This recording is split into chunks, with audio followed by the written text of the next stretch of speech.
One thing about Pat was that he was fun to have around, even if it was you were doing something that didn't matter a whole lot. He was always someone you could rely on to, I don't know, go out and have a good time, and I don't know, he's always the friend you needed and just to be around for you.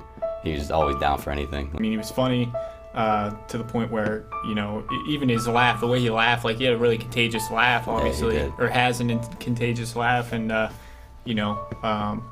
he really never had a bad thing to say about anyone. I honestly don't ever remember him saying anything negative about anyone. He was living with me.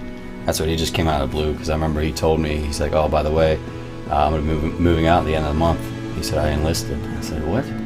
The first time that he mentioned it to me, I was actually riding to go play hockey with him, go play some pickup hockey. The thing that amazed me was that he was, I think, a semester away from finishing college. I think he only had one class to finish, so he would have had his bachelor's degree, but I mean, from day one since he enlisted, I talked to him on the internet. He'd call me every once in a while. He was just, he had such a passion for it. He was never afraid. Even when he started talking about things that he was going to get thrown into when he had to do his first tour to Afghanistan, he was always just happy about it. He was kind of motivated to do it. There were things that he didn't like, but it was never I picture going over there, I'd be scared to death. Man, what if I get shot, or what am I going to be thrown into? For Pat, it was always an adventure. It was what am I going to do next? What can I do after this? And one of my favorite quotes from Pat was, I never thought I'd jump out of a perfectly good airplane.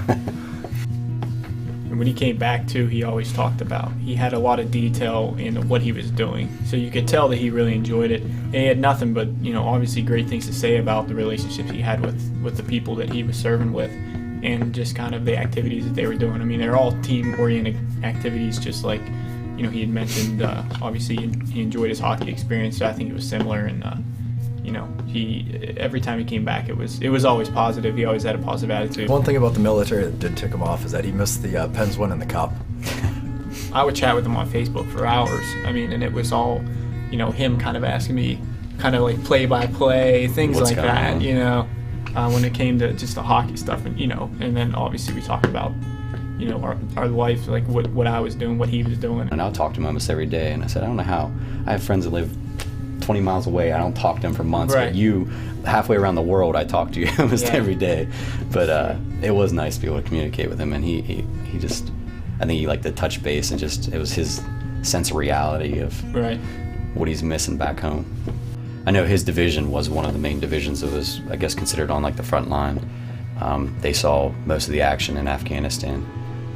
His unit specifically was one that would go out and patrol the grounds, and I forget the nickname they gave it, but the grounds they were on was a heavily trafficked area by the Afghan or the Taliban. And I remember him telling that when they started coming under fire, he started talking more about what they did, and it went from patrolling to defending. And I'll never forget the times he would get online and tell me about when they first had people shooting at him and stuff. He suffered a gunshot wound to the head, but they are trying to stabilize him. So first thought, I was trying to think, how can someone get shot in the head and survive? Okay, I was thinking maybe it was it nicked him on the jaw or something. It was obviously Pat taking a picture of himself because he had an IV in his arm. Right. And so we were thinking, that's Pat. He would get, something would happen, and then he'd be taking pictures, hey, videotape this type of thing. Robert and I were actually on a camping trip, so we were, kind of just talking about this, the whole injury happening, just trying to remain positive, just hoping that, that there were a lot of rumors that were exaggerated. Obviously, we later found out that wasn't the case. And as they were coming down the hill, he started describing the location and everything, but basically they were coming down to the bottom of the hill, and they started taking on fire from the top of the hill, and he said it was probably a few hundred yards away. So they started pushing up the hill to return fire. And as they were going up the hill, they had, he said it was the equivalent of a sniper. There's a special name for him, but the guy started shooting down, and he was the guy that actually picked off Pat. And they said they saw Pat fall down, and they saw a little bit of blood, but they said it wasn't until they started turning around to retreat that they noticed that Pat had fallen down, and so they immediately rushed back, and he said that they first thought he just got grazed, and then when they realized he got shot in the head, they called the medvac team in. They were working on Pat, and he said if it wasn't for them, Pat wouldn't be where he is today. And then from there, it was day to day that they were trying to get him to Germany. And first, they couldn't fly him because he had swelling in his brain. And then I think within 24 hours, they tried to fly him and they got him to Germany. But then as soon as they got him to Germany, they realized there wasn't anything they could do there for him. They wanted to get him back to the States as soon as possible. So I want to say, within 3 days, he had gone from Afghanistan hospital to Germany, then he finally came back to Bethesda.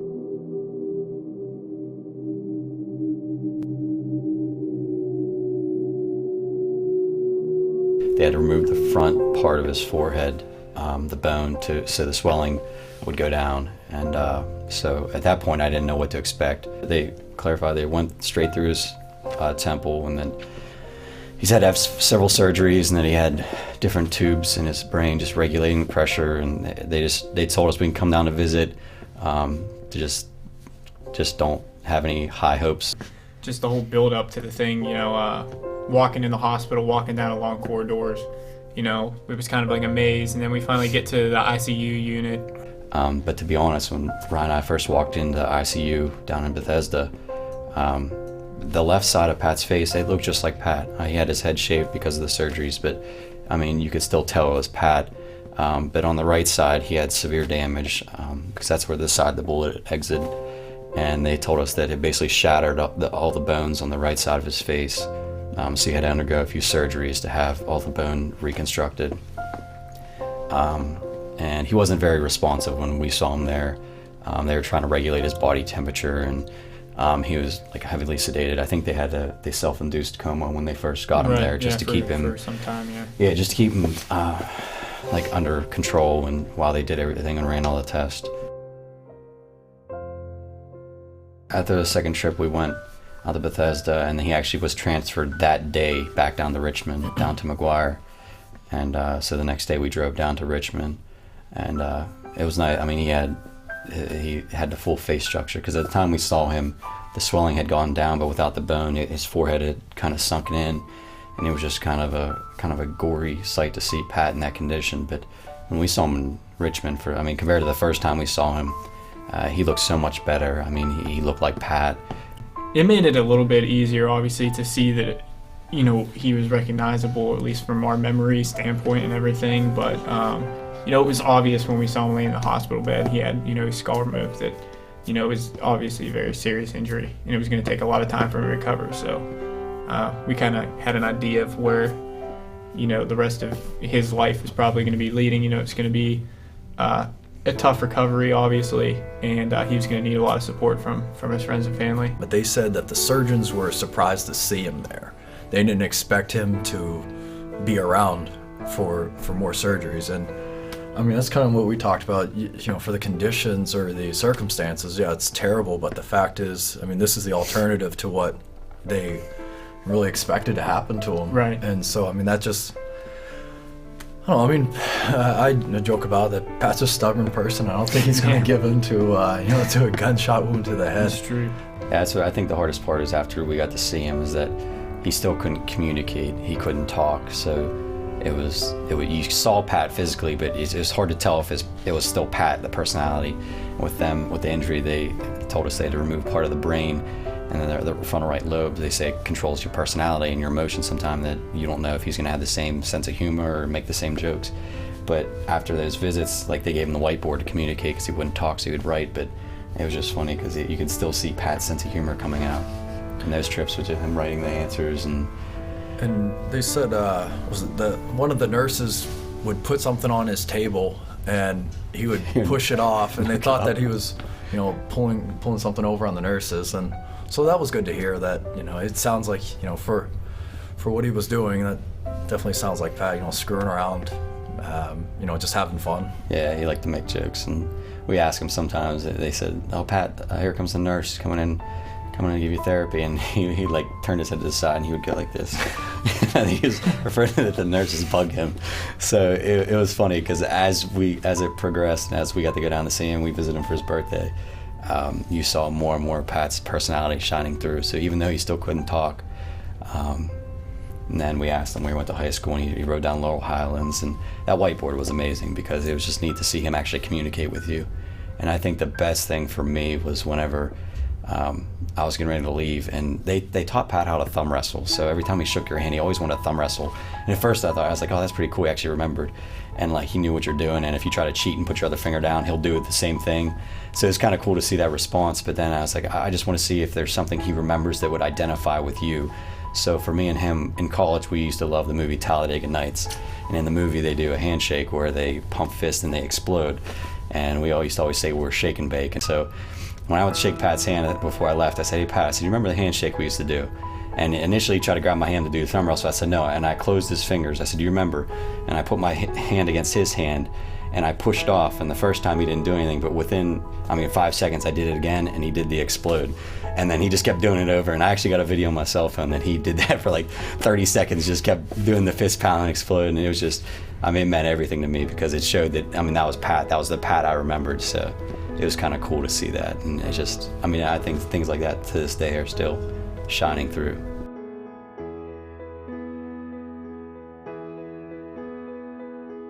I thought, hey, the Livestrong wristbands, maybe we can make a wristband and kind of sell it and honor Pat. So I kind of started sitting around thinking of some ideas, and I was thinking, Pat's courage or Pat's perseverance and all this. So I call him, and I'm like, yeah, Pat's courage. Do you think that would be a cool thing to put on his wristbands? You could raise some money for his family. He's like, well, first of all, if Pat ever heard something like that, he would just make fun of you for like 20 minutes, whatever.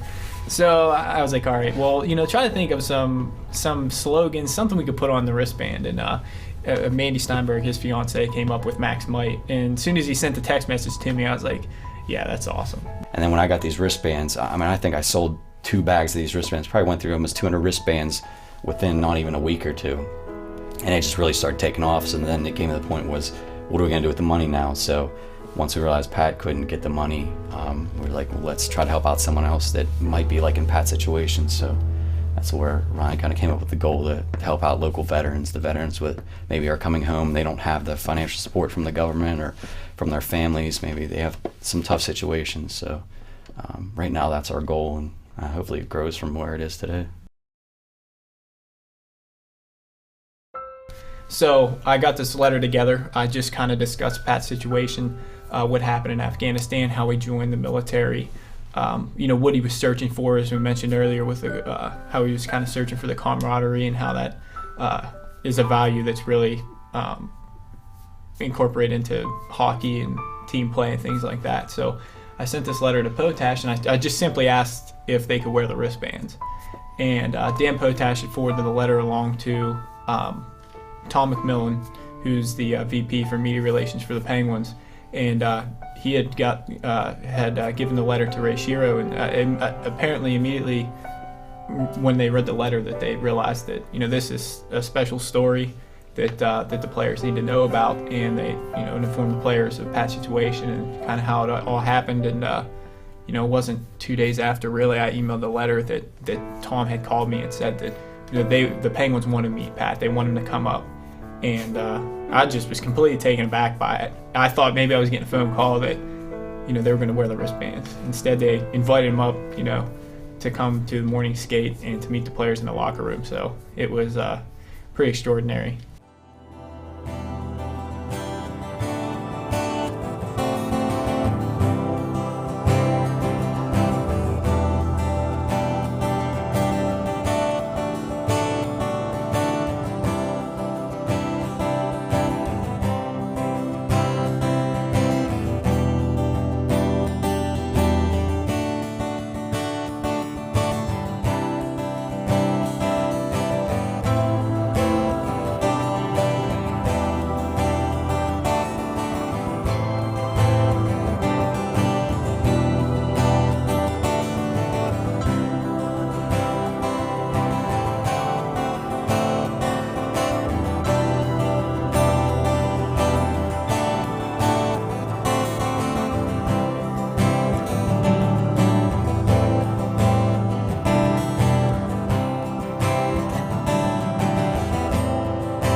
think it really helped his, well, not only Pat, I mean, I think that some of the benefits for Pat are obvious, but I think his family members, you know, struggling with injury that happened, I think it was something that kind of took their mind off of what was going on.